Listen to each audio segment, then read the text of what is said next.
Hoy es lunes 19 de octubre de 2020, soy el Padre Javier Ibarra, misionero en Estados Unidos. Lectura del Santo Evangelio según San Lucas. Uno de la gente le dijo: Maestro, di a mi hermano que reparta la herencia conmigo. Él le respondió: Hombre, ¿quién me ha constituido juez o repartidor entre vosotros? Y les dijo: Mirad y guardaos de toda codicia, porque aun en la abundancia la vida de uno no está asegurada por sus bienes. Les dijo una parábola. Los campos de cierto hombre rico dieron mucho fruto, y pensaba entre sí, diciendo: ¿Qué haré? Pues no tengo dónde reunir mi cosecha. Y dijo: Voy a hacer esto, voy a demoler mis granos, y edificaré otros más grandes, y reuniré allí todo mi trigo y mis bienes, y diré a mi alma: Alma, tienes muchos bienes en reserva para muchos años. Descansa, come, bebe, banquetea.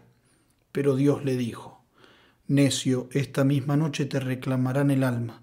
Las cosas que preparaste, ¿para quién serán?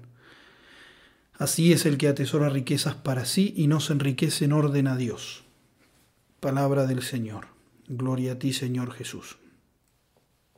Escuchamos este pequeño pasaje del Evangelio de San Lucas, en el cual vemos que uno de la multitud quiso poner a Jesús como juez y repartidor de la herencia familiar. Pero Jesús en ese momento estaba predicando grandes verdades. No era ese el momento, ni tampoco Jesús se iba a poner a resolver allí una discusión sobre la que no tenía parte. Podemos notar de todas maneras que sí, nuestro Señor vio en esa pregunta un desorden, un apego a las cosas materiales. Por eso, si bien no quiso entrar en ese litigio, que ya venía mal barajado por parte de los interesados, sin embargo, se sirvió de esa ocasión para dar una contundente enseñanza acerca del desprendimiento, de la necedad de la codicia. Y nos dejó impresa una máxima tan inmortal para los santos como ignorada por el mundo, de la que los cristianos jamás deberíamos hacernos los desentendidos, y es que la vida de uno no está asegurada por sus bienes. Y para darnos un ejemplo nos dijo una parábola breve, pero definitiva, la parábola del rico necio, mediante la cual nos enseñó que la riqueza verdadera se encuentra en Dios y no en las cosas creadas que uno acumula para sí mismo. Dos cosas podemos aprender acá. La primera es guardarnos de la necedad de la codicia y la segunda es cultivar el espíritu de la pobreza. En primer lugar, entonces, guardarnos de la necedad de la codicia. La codicia es suma necedad porque una persona prudente, es decir, no necia, tiende siempre a un fin determinado, dice Santo Tomás. En cambio, la codicia no tiene fin determinado, porque el avaro o el codicioso jamás se sacia, siempre quiere más. La codicia se mueve por un fin que en realidad no es un fin, es un engaño indefinido. Por ejemplo, en el lenguaje que usan los toreros, se habla de la codicia de un toro, para referirse a la vehemencia con la que el animal persigue el engaño que se le presenta. Persigue el engaño que se le presenta. Así la codicia es un engaño. Por eso es necedad, es decir, es lo diametralmente opuesto a la prudencia, que dirige todas las decisiones y acciones a un fin determinado, en el cual podrá el prudente saciarse perfectamente. Y este fin es el bien supremo, es decir, Dios.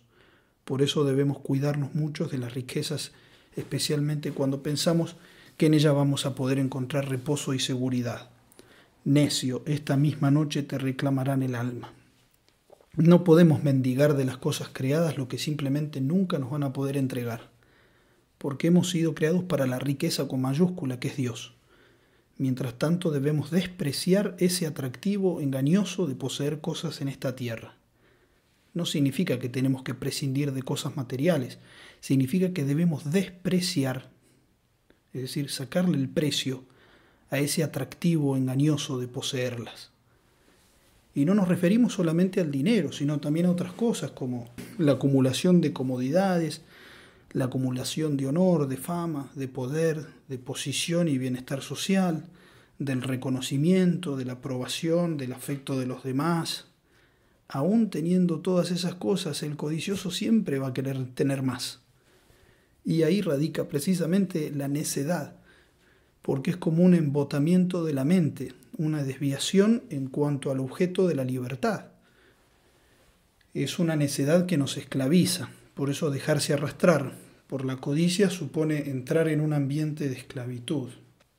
Y lo segundo que debemos buscar al meditar esta parábola es cultivar el espíritu de pobreza y la pobreza de espíritu. Este espíritu se consigue primero enderezando o corrigiendo el juicio por el que pensamos erróneamente que la simplicidad y la austeridad son signos de una vida miserable.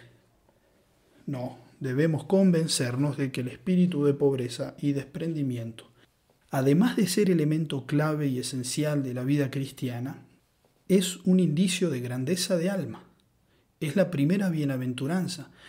Bienaventurados los pobres en espíritu, porque de ellos es el reino de los cielos. De ellos, no de los codiciosos. Por eso, si no se pondera bien el valor de la pobreza, no se podrá jamás entender el Evangelio. El Verbo de Dios se hizo hombre, pero se hizo pobre. Y cuando llamó a sus discípulos, lo primero que pidió fue que dejasen todo, es decir, que fueran pobres. No les pidió primero que sean inteligentes o que sean pacientes o que sean fuertes. No, primero les pidió la pobreza. Porque si uno es pobre, entonces sabe aceptar humillaciones, ya que si uno es verdaderamente pobre espiritualmente, uno ya no tiene nada que perder, ni siquiera el honor mundano, que es un apego muy fuerte que hay que despreciar.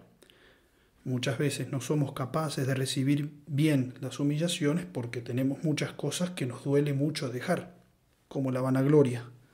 Pero si uno ya las dejó, entonces ya se humilló a sí mismo y ya no hay nada más que perder.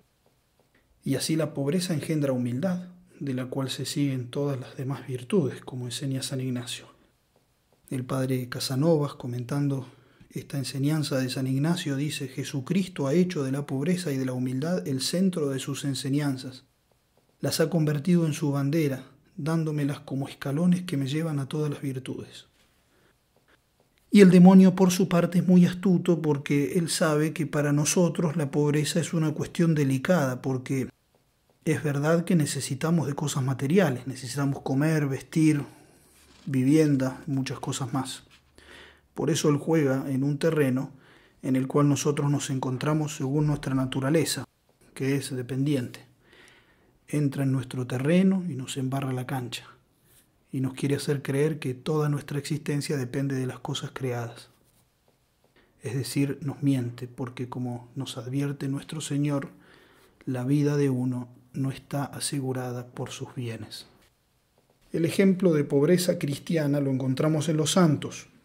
Hoy, por ejemplo, celebramos a los mártires San Isaac Jogues y compañeros, los mártires de Norteamérica. Fueron 8 misioneros jesuitas que desde Francia llegaron a lo que hoy es Canadá y el norte del estado de Nueva York. Todos ellos fueron martirizados después de haber sufrido atroces tormentos. San Isaac, especialmente, luego de haber enseñado la fe a los indios Mohawks, fue convertido en esclavo por los indios, los cuales lo torturaron, le cortaron los dedos arrancándoselos con los dientes, luego de haber matado con un hachazo a su compañero René, San René Goupil. Los indios tomaron al padre Isaac como un esclavo y luego de una negociación lo entregaron a unos comerciantes holandeses, por lo cual el padre Isaac pudo volver a Francia y ser recibido como héroe de la fe.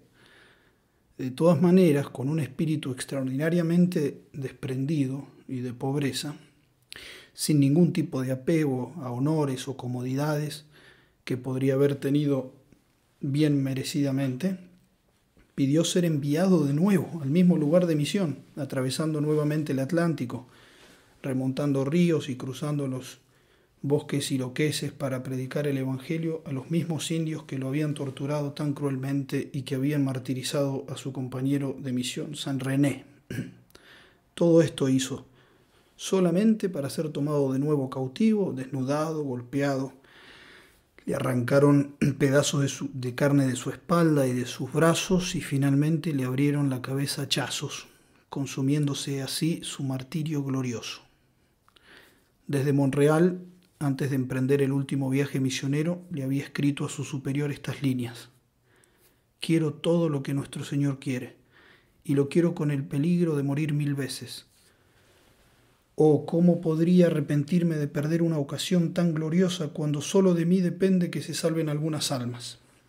Espero que la bondad de Dios, que no me ha abandonado en la hora de la prueba, me continúe ayudando todavía.